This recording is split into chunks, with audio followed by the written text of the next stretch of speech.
नमस्कार दोस्तों, मैं सुजीत सर आपका आपके अपने इस यूट्यूब चैनल आरडी क्लासेस में एक बार फिर से स्वागत करता हूं। दोस्तों, हमारा जो 15 अप्रैल को बीएड एंट्रेंस एग्ज़ाम 2019 हुआ था, उसमें 25 क्वेश्चन हम हिंदी के डिस्कस कर चुके थे अपने फर्स्ट वीडियो में। बाकी के 25 क्वेश्चन हम आज डिस्कस कर रहे हैं और आप देख लीजिएगा आपके कौन से क्वेश्चन के आंसर सारे सही हैं।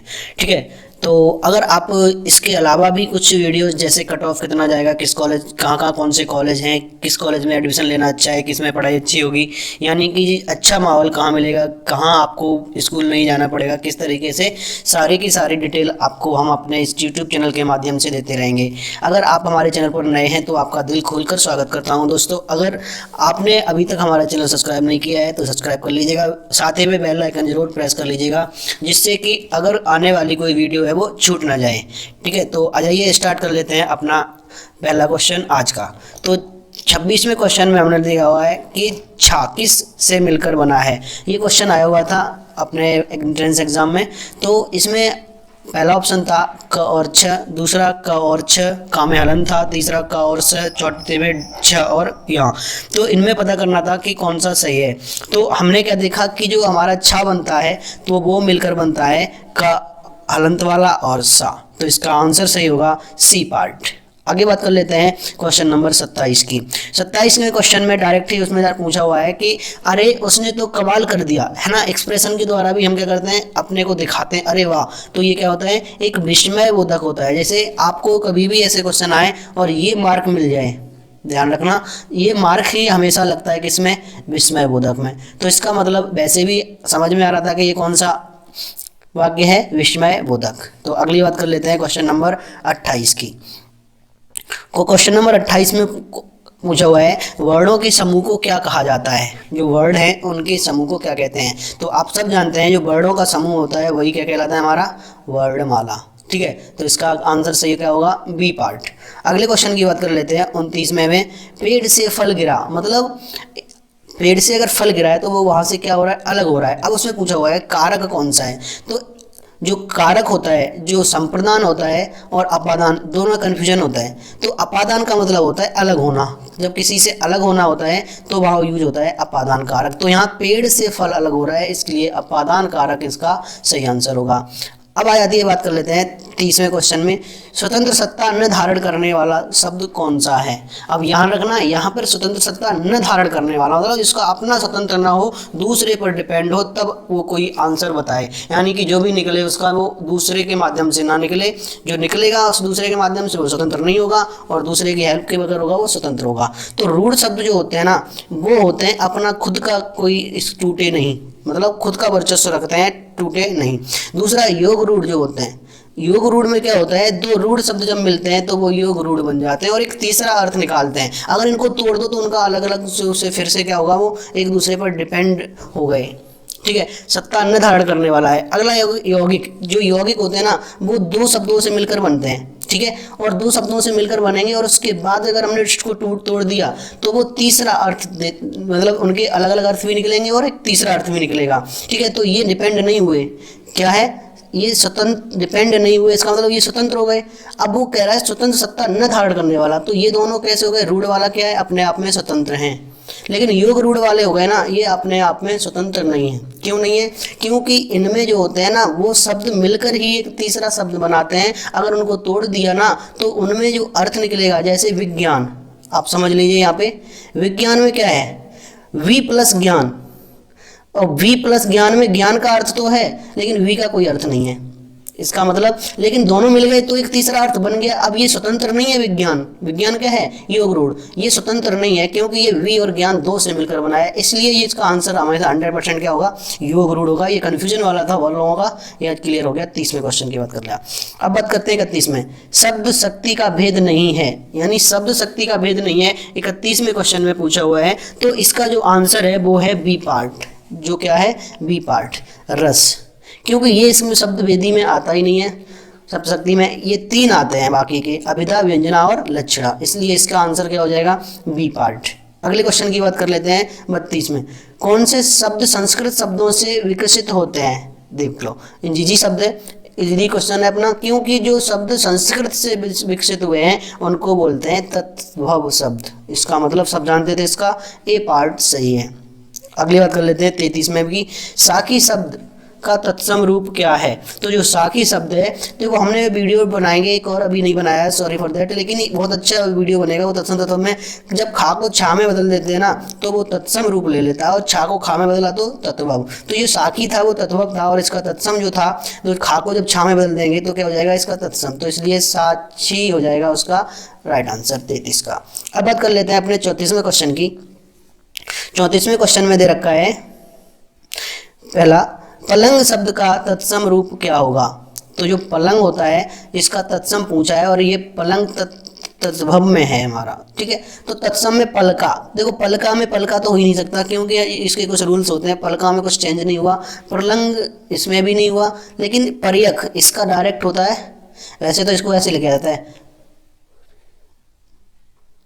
ऐसे, ठीक है, तो ये सही होता है, लेकिन यहाँ पर ये का डायरेक्ट दिया है पर्यक ही, तो इसी को हम सही मानेंगे सी। तो इसका 34 का क्या हो जाएगा सी पार्ट। अब बताइए 35वें क्वेश्चन की बात कर लेते हैं। 35 में है चांदनी शब्द का तत्सम रूप क्या होगा। तो चांदनी शब्द का जो तत्सम रूप होगा वो होगा चंद्रिका। यहाँ पे चंद्रिका, क्योंकि जैसे ही हम किसी में रा निकालने वाला जिसको बोलते हैं रे वाला यूज करते हैं, वो ज़्यादातर 99% वो क्या होता है तत्सम रूप। तो यहाँ चांदनी में कोई ऐसा नहीं था, लेकिन जैसे ही हमने द्रा लगाया तो ये तत्सम में बन गया, इसलिए इसका आंसर क्या हो जाएगा बी पार्ट। 36वें क्वेश्चन की बात कर लेते हैं। 36 में बोला हुआ है गमन शब्द का विलोम क्या है। मतलब गमन हम जानते हैं ना, जाना, तो गमन का जाना मतलब उल्टा आना। तो आना को चढ़ना को आना नहीं बोलते, जाना को जाना बोलते, उल्टा नहीं है उठाना। ये कैसा है पर्यायवाची है, लेकिन पूछा क्या है विलोम। तो विलोम में क्या हो जाएगा, आने को बोलते हैं जाना और जाने को आना, ये उल्टा हो गया एक दूसरे के। तो गमन मतलब जाना है, तो आना उल्टा हो जाएगा इसका, तो आगमन हो जाएगा इसका राइट आंसर। तो इसका डी सही होगा, ठीक है। अगले क्वेश्चन की बात कर लेते हैं 37 में। साकार शब्द का विलोम क्या होगा। तो साकार का मतलब होता है जिसका कोई आकार हो, उसको बोलते हैं हम साकार। मतलब मतलब सहित आकार, आकार के सहित बोलेंगे वो सहन आकार बराबर साकार। तो साकार में हमारा क्या हो जाएगा जिसका आकार हो, और जिसका आकार नहीं होगा उसको क्या बोलेंगे निराकार। तो इसका सही आंसर क्या हो जाएगा फिर बी पार्ट होगा निराकार, ठीक है। ये बिल्कुल सही है इसका 37 का। 38वें क्वेश्चन की बात कर लेते हैं। अब आ जाइए 38वें क्वेश्चन पे। अभिशाप का विलोम क्या होगा। अब अभिशाप क्या होता है, श्राप दे देना किसी को। तो श्राप देना है तो वो उसको बोलते हैं अभिशाप। तो अब जब अभिशाप का उल्टा होगा तो किसी को वरदान देना होता है ना, किसी को श्राप दिया तो उल्टा क्या हो जाएगा वरदान। तो 38 का क्या हो जाएगा यहाँ पर बी पार्ट, ठीक है, वरदान। तो अगली बात कर लेते हैं, सिंपल था ये तो। 39वां, स्थावर शब्द का विलोम क्या होगा। बहुत लोगों ने सूक्ष्म लगाया हुआ है यहाँ पे, ज़्यादातर लोगों ने ये सूक्ष्म लगाया हुआ है, जो कि इसका क्या है गलत। स्थावर का मतलब होता है विलोम, अगर पूछा हुआ है तो होगा जंगम, ठीक है। स्थावर का डायरेक्ट बुकों में भी दे रखा है, स्थावर का विलोम जंगम, बहुत इंपॉर्टेंट था और वही आया हुआ है। अगर अगली बात करें 40वें क्वेश्चन की, तो 40वें क्वेश्चन में दे रखा है सावधानी शब्द में प्रत्यय क्या है।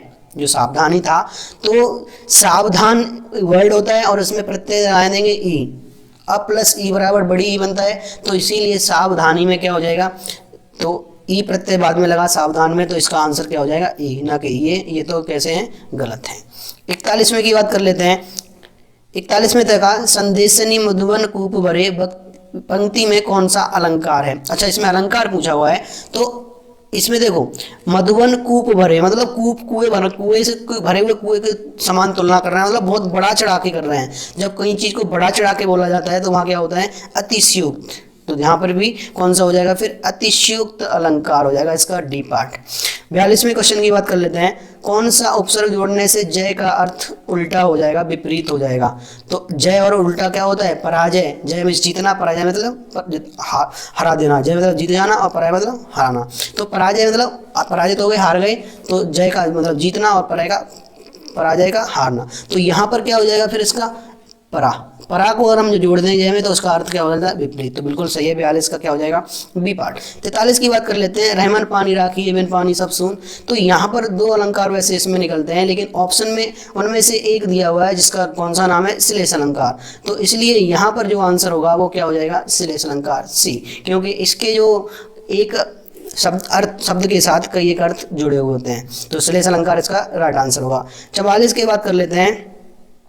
प्रेमचंद का उपनाम क्या है? तो प्रेमचंद का जो उपनाम था, उनका बचपन का नाम उपनाम था, जिसका नाम था धनपत दास। तो इसका आंसर क्या है? C part. अगला बात कर लेते हैं 45वां। जिसका मन काम में न लगता हो उसको क्या कह रहे हैं? बहुत लोगों ने आलसी भी लगाया है यहाँ पर। अच्छा क्वेश्चन है, क्या लगाया है बहुत लोगों ने? आलसी। कुछ लोग सुस्त भी लगाया है, मन नहीं कर रहा काम करने का। लेकिन देखना, अनमनस्क मतलब जो बिना मन के काम करते हैं ना, बेमन काम करते हैं, उनको बोलते हैं जिसका काम में मन नहीं लगता। जो थकान नहीं है वो उसका मन तो लग रहा है लेकिन थकान के कारण काम नहीं कर रहा, इसलिए उसको आलसी नहीं बोलेंगे। जिसका मन में काम नहीं लगता उसको बोलते हैं अनमनस्क, मतलब जिसका मन नहीं हो कि काम करने में। तो इसका सही आंसर जो होगा वो सी पार्ट होगा।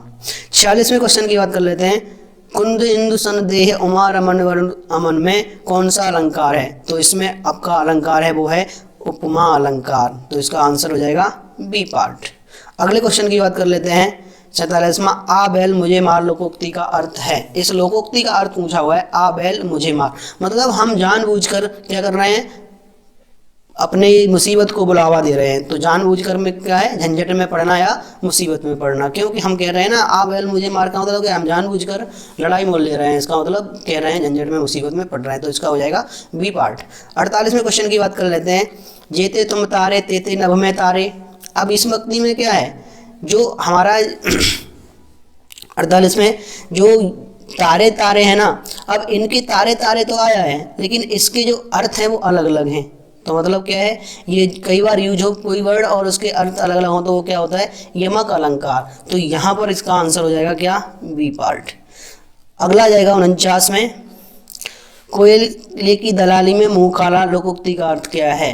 तो इसका मतलब है जो कोया काला होता है तो मुंह भी काला होगा, दोनों चीज़ बुरी हो गई तो क्या होगा? बुरे काम से बुराई मिलना। तो यहाँ पर हो जाएगा बी पार्ट, इसका राइट आंसर होगा 49 का। अब बात कर लेते हैं 50वें क्वेश्चन की। ठीक है, तो 50वां क्वेश्चन हमारा है जानबूझकर मुसीबत में पड़ना। देखो उसको दो तरह से पूछा हुआ है। तो मुसीबत में पड़ना का क्या मतलब है? ये एक लोकोक्ति थी, तो इसमें अलग अलग उल्टा करके दे रखा है कि अंधे पीछे कुत्ते खाएं, ये तो होगा नहीं। जल में रहकर मगर बच्चे बैर, ये भी नहीं होगा। आ बैल मुझे मार, देख लो, है ना, उल्टा एक दूसरे से। ये भाव लोकोक्ति पूछी थी, यहाँ पे वो पूछा हुआ है। तो इसका फिर वही हो जाएगा, क्या आंसर हो जाएगा? सी पार्ट, आ बैल मुझे मार। तो दोस्तों ये थे हमारे अब हिंदी के सारे क्वेश्चंस। इसके बाद जो मैं वीडियो डालूंगा वो अपने कट ऑफ पर रहेगी कि कैसे कितना कट ऑफ जाएगा, और उसके बाद लगातार हम वीडियो डालते रहेंगे। इसमें अभी रीजनिंग का बाकी है और जीएस के, तो हम एक एक करके सारी वीडियोस डाल देंगे 2 दिन के अंदर। सारे कट ऑफ, जीएस, हिंद और रीजनिंग जितने भी हमारे बचे हुए वीडियो है मैं 2 दिन के अंदर डाल दूंगा। रोज़ डेली 2 वीडियो कम से कम डालूंगा। तो आपका जो 1-2 दिन में क्लियर हो जाएगा कि आपके कितने नंबर्स आ रहे हैं, कितने मार्क्स चाहिए आपको, और आपको कौन सा स्कूल मिल सकता है इस बार, कितने तक स्कूल मिलेंगे, कितने लोग ऐसे हैं जो छूट जाएंगे जिनको स्कूल नहीं मिल पाएंगे, कितने अंकों तक। तो ये सारा कुछ डिस्कस करेंगे हम अगली वीडियो में। तो अगर आप हमारे चैनल पर नए हैं तो सब्सक्राइब कर लीजिएगा और बेल आइकन जरूर दबा लीजिएगा, जिससे कि हम जो भी बीएड की न्यूज़ डालेंगे या जो भी वीडियो डालेंगे वो आपको समय से मिल जाएगी और आप अपडेट रहेंगे वीडियो से, बीएड से। ठीक है, तो अब मिलते हैं अपने नेक्स्ट वीडियो में। तब तक के लिए जय हिंद, जय भारत।